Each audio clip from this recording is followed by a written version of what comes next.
Well, hello, and welcome to Tips and Tools for Sunday School, where we're training teachers, building programs for life transformation. I'm your host, Coach Patty. I'm so glad to be back with you.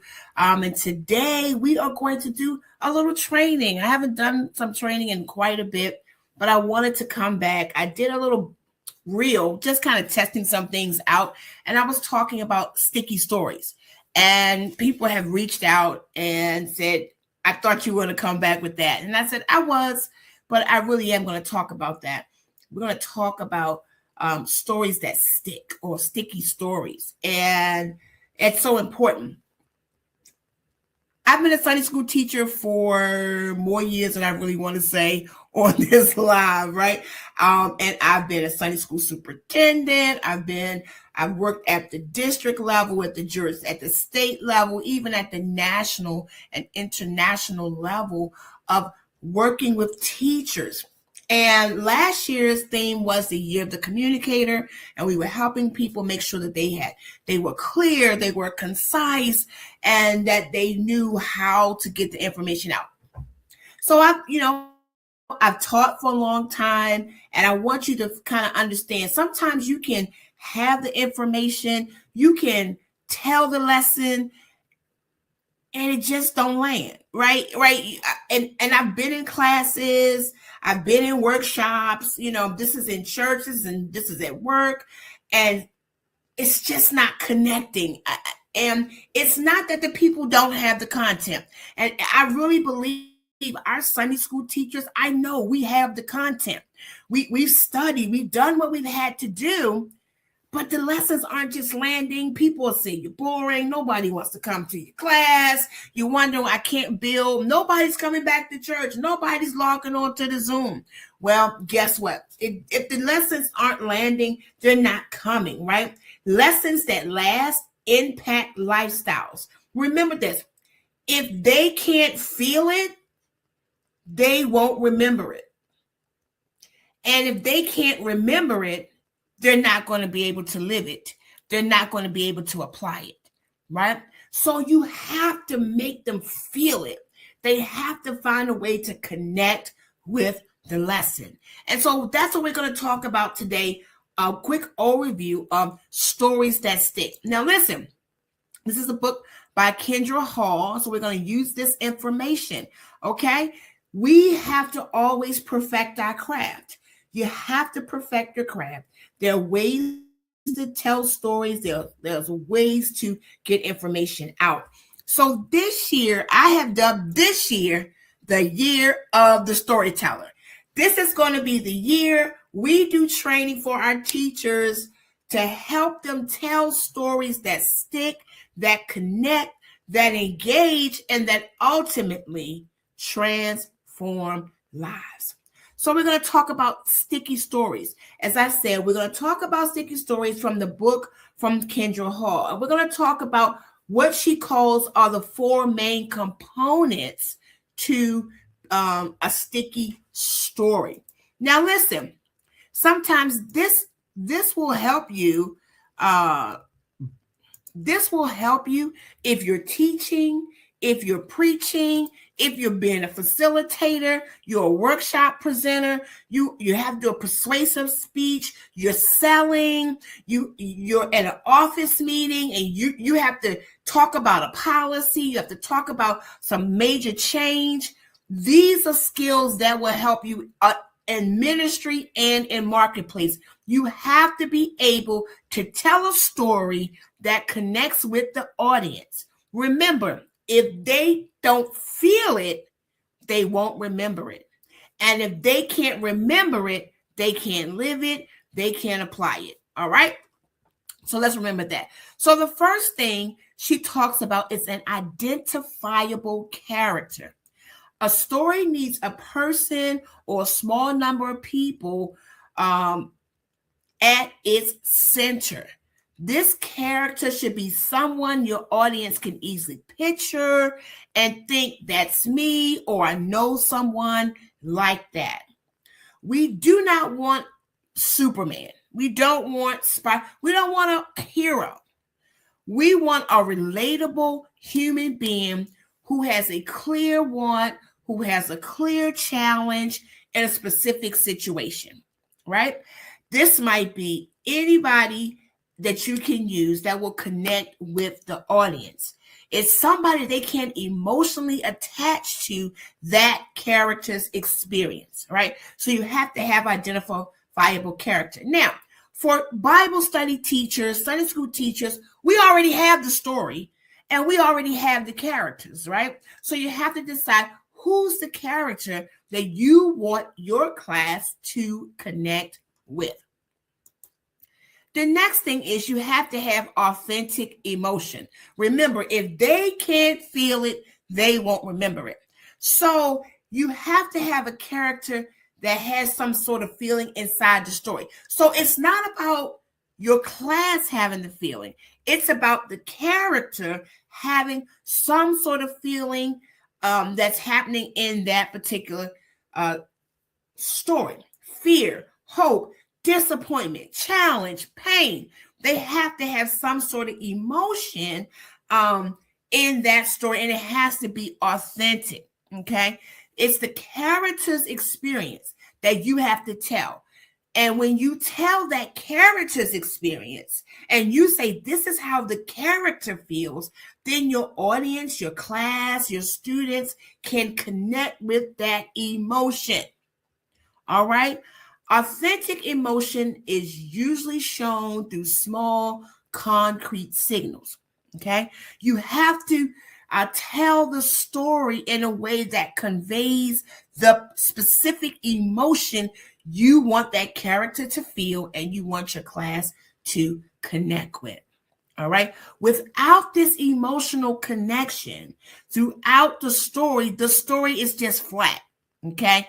The listener has no real stake, has no real interest in listening to what you have to tell if you don't have an identifiable character and there's no authentic emotion that particular character is feeling. All right. Number 3, there has to be a significant moment, right? You guys know, we learned this in school. It has to be a climax. There has to be a significant point in the story that changes the story from before to after, right? There's that one single moment when everything changes, right? Or when it could possibly change. So there has to be a significant moment in the story, all right? It has to be a clear before and after. That's the significant moment. So you want to talk about the character, you want to show the emotion, you want to present the challenge, present the conflict, and then there's a moment. There's a moment that something changes. Does it change for good? Does it change for bad? What happens, right? There's a before and there's an after. There has to be a significant moment in the story, okay? The audience has to clearly see what's at stake and how the outcome matters in real life or in business, right? If you're presenting a new policy, they have to understand, how does this policy impact our operations? How does it impact our customer? When you're telling a Bible story, you have to tell them, how does this Bible story impact their life? What is the lesson for me to learn, right? It has to be a significant moment.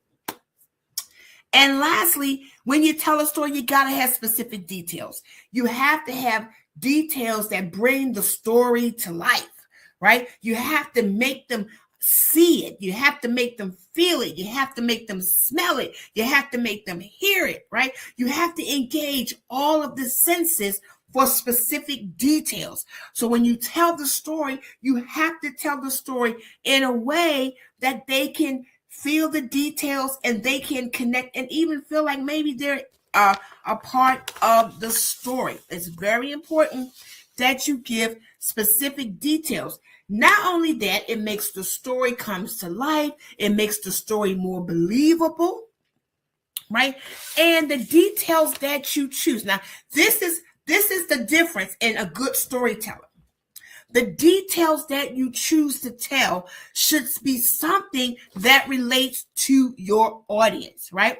So if you're telling a story, and I'm going to tell you a story in a few minutes. If you're telling a story to adults, those details have to relate to adults. If you're telling stories to teenagers, those details have to be details that resonate with them. If you're telling them to primaries or children, has to be details that resonate, that they can connect with. All right. So that's the key, right? That's the key with the specific details. It's not just telling a bunch of stuff, but the stuff that you tell has to connect to your audience. All right. So the people feel like they're actually there in the room. All right. That is how we must tell the story. So remember, for a sticky story, we got to have identifiable character, authentic emotion, a significant moment, and specific details. That is what makes a sticky story. So now I'm going to tell a story.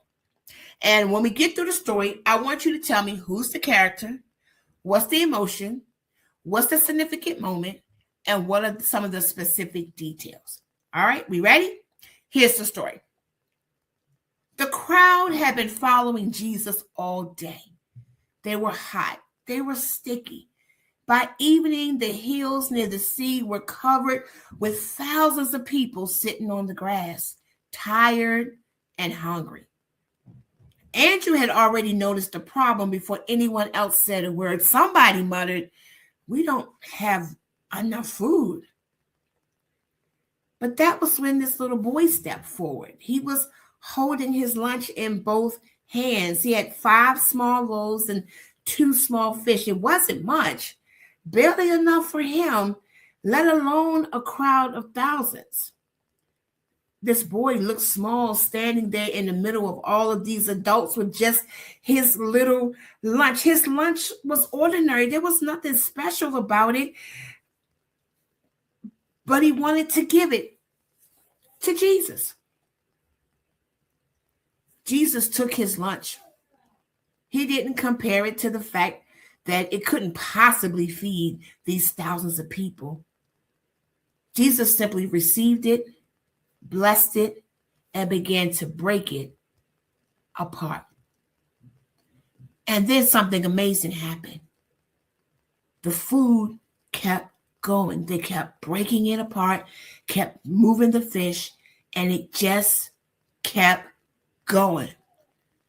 Person after person, 50, 100, 1,000, 2,000, 3,000, 4,000, 5,000 men all were able to eat as Jesus just continued to break apart the small boy's lunch. And they kept going until everybody was fed.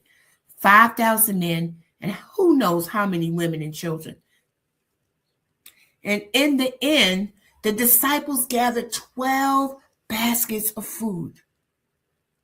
The boy's lunch, what didn't seem like much at first, became enough in Jesus' hand. And that evening, that little boy went home. His heart was full because he offered the little that he had, and Jesus had turned it into more than he could possibly imagine. All right, that was our story, okay? That was our story. Do you recognize that story? All right, if you recognize that story, put it in the chat. What is that Bible story, right? Now, I told a story, all right? So, who's the identifiable character in that story? Who's the identifiable character in that story?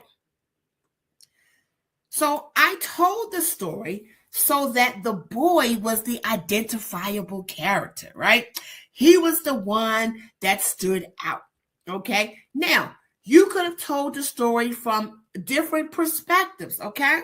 So depending on the point that you want to make, you can pick the character in the story that will bring home the point you're trying to make, okay?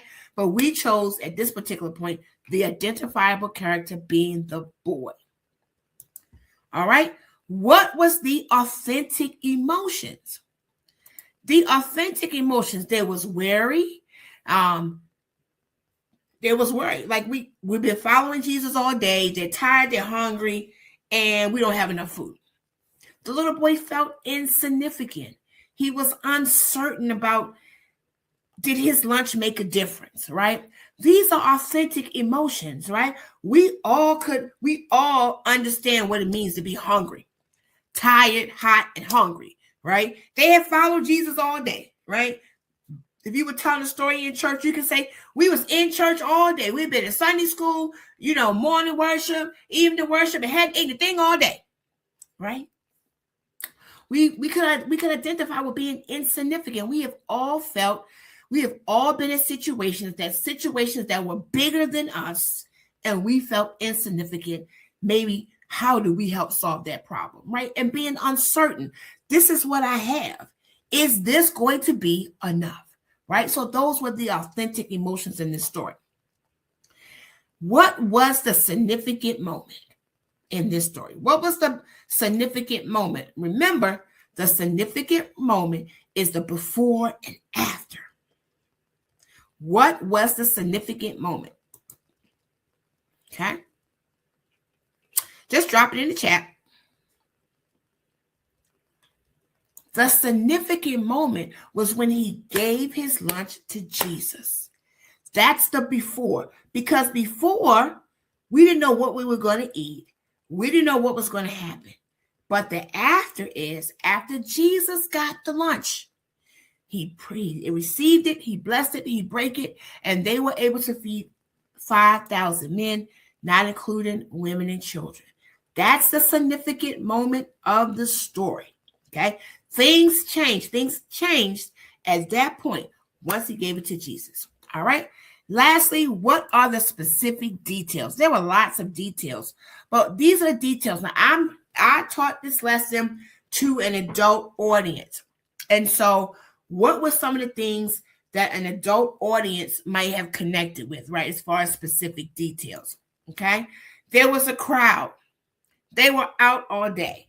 There were only 5 loaves and 2 fish. It's a large crowd. We said that, right? Small boy, lunch, tired, grass, 12 baskets, right? These are specific details that could connect with your audience, but made the lesson, made it come alive, made it believable. They could actually see themselves in the lesson, right? They could see themselves out all day on the grass, tired, right? They could see this little boy with this little lunch, right? This Lunchable, right? They could see him with that, right? So this is how you have those specific details. All right. And so that is how you tell a sticky story. That caused people to listen. It caused people to pay attention. It caused you to say, oh my goodness, right? And so the moral of the lesson, what we want to teach is you don't know what you have until you give it to Jesus. And when you give it to Jesus, Jesus is able to take what you have and make it more. He can take what you have and solve the problems, right? So this is how you tell the story. That's the point we wanted to make. You could take that story and tell that story to children, to teenagers. You would just need to change the flow of the story, change some of the specific details, change kind of what you point out in the lesson, right? So if I was telling this lesson to children, I would say the crowd had been following Jesus all day, even this little boy. His mother had packed him a lunch and told him, take this lunch with you, stay with the crowd, and don't stay with the crowd, right? And it's just like when you leave from home every day and your mom gives you a lunch. You have your lunch to eat, but the lunch that your mother packed you was only for you. It wasn't enough for you to share with your friends. Well, this little boy was out in the crowd and everybody was hungry and nobody had any food. And he was the only one with his little lunch. He had to make a decision. Do I just keep my lunch? Or do I share my lunch so that maybe somebody else can eat the food along with me? I don't know how many people can eat off my lunch, but I'm willing to share. And he shared his lunch with Jesus. And Jesus was able to take his lunch and feed not just the little boy, but all of the crowd. They all were able to eat the lunch. How? Because Jesus prayed his grace over the food, and then he began to break the food, and the food just kept coming and coming and coming. Every time he moved a fish, there was another one. Every time he gave a loaf, there was another one. And they kept going till everybody ate. And when they finished and they were cleaning the tables, right? Because after you eat dinner, you got to clean the table. They had 12 baskets of food left from one little boy's lunch. He went home and he was happy. His heart was full because he shared his lunch. Now, how many of you would share your lunch in a situation like that? And when you have something to share, when you give what you have to Jesus, Jesus can take what you have and he can make it do whatever it needs to do. But we have to first have a heart to share what we have. Okay, see, that is how I would have told that story to a bunch of young people, right? Same details, but we pull out, we give different details to connect with that particular audience. Okay? I want you to be a great storyteller. I want you to teach so that you connect, so that you engage, so that there's transformation, so that it's memorable. Remember, if they don't feel it, they can't remember it. And if they don't remember it, they can't live it. They can't apply it. We have to become great storytellers. Jesus was a great storyteller. We have to teach like Jesus and be able to tell a great story. All right, well, that is my little lesson for today. I have developed a template for you based off stories that stick, based off a model. And this is a template that you can follow so that you are making sure you are telling a story that sticks. You are telling a story that people can feel, remember, and live. Okay? I need you to go to my website, www.pattyjohnson.org, sign up with your email address, and I will email you the template. Okay, free of charge, doesn't cost anything. We are here. We offer free resources here at Tips and Tools for Sunday School. Absolutely free template. Sign up on my website, and that way you'll be abreast of any other new trainings and things that we do here at pattyjohnson.org. All right. And if you have not subscribed to this page, hit the subscribe button right now. Look, like, and share this video and subscribe. Okay, this is the year of the storyteller. The year of the storyteller. And we want to make sure that every Bible teacher, workshop presenter, preacher, facilitator, whatever you're doing, you are able to tell an effective story. A story that connects, engages, and transforms. All right. That's all I have for you today. Thank you so much for joining us here at Tips and Tools for Sunday School. Remember, where we're training teachers and building programs for life transformation. And as always, we'll see you next time. Bye-bye.